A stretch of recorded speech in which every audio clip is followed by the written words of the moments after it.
Bonjour mes chers camarades. J'ai un instant eu un délire de romanophobe, c'est-à-dire que je me suis demandé si on prenait la civilisation européenne la plus puissante et on la faisait disparaître, qu'est-ce qui se passerait? Alors spoiler alerte, je ne suis pas un spécialiste diplômé de la matière, je m'y connais un peu mais sans plus. S'il y a quelques imperfections, je vous autorise à me les dire en commentaire. Vous êtes prêts? C'est parti.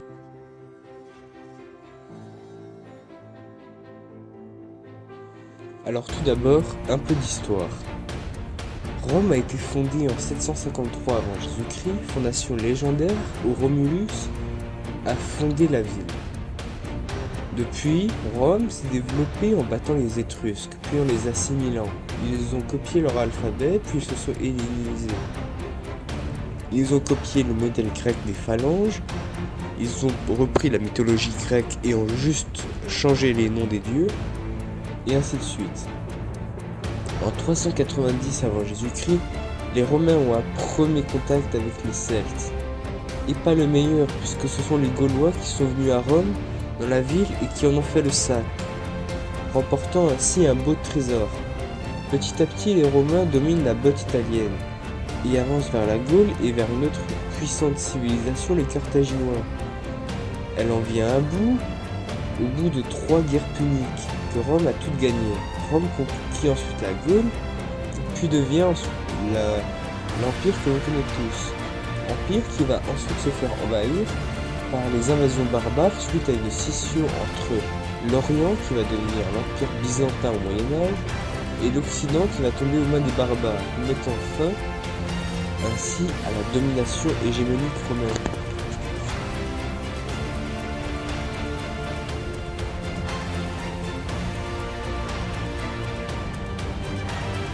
Commençons maintenant le scénario. Je vais donc remonter dans le passé pour tuer bébé Romulus et son frère Rémus dans leur sommeil. Et Rome, voilà, n'existe pas. Très simpliste, je sais, mais je suis connu pour toujours aller droit au but. Tout d'abord, si Rome n'existe plus, les Étrusques auraient été relativement plus tranquilles. Je vous ai parlé précédemment des Étrusques, mais qui sont-ils? Il s'agit d'un peuple venu d'Asie qui sont établis en Italie. Ils établissent leur puissance commerciale en prenant leur concurrence avec les Phéniciens ou les Carthaginois et les Grecs, aussi grands. Les Étrusques vont alors passer à un moment du côté grec, puis du côté punique. C'est selon leur envie et les opportunités qui sont présentes à eux. Et enfin, les Étrusques ne sont pas un peuple uni comme les Romains, mais un peuple divisé en différentes cités. Alors quand les Romains sont venus, c'était d'autant plus facile de dominer le game, car les Étrusques passaient leur temps à se taper dessus.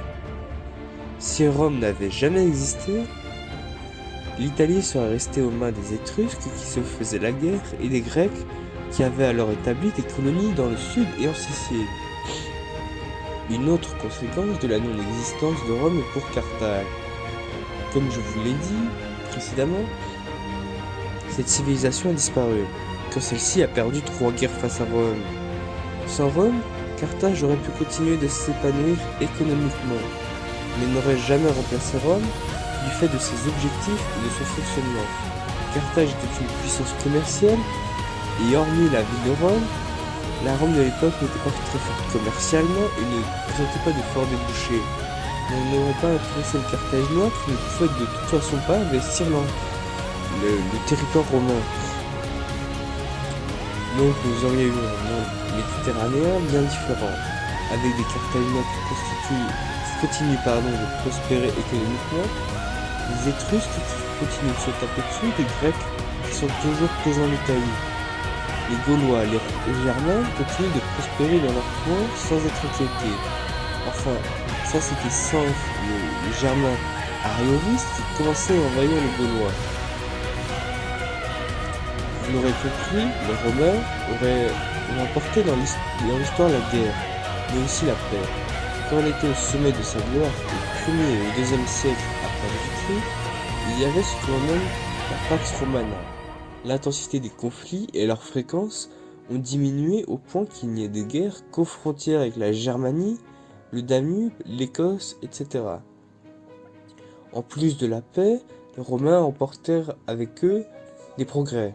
Ils ont fait construire des routes, des aqueducs, des infrastructures économiques, des théâtres, etc. Sans eux, les communications entre les quatre coins de l'Europe ainsi que le commerce auraient été beaucoup moins grands et importants. L'Égypte n'aurait sans doute jamais connu la Gaule, ou pas autant que dans notre réalité.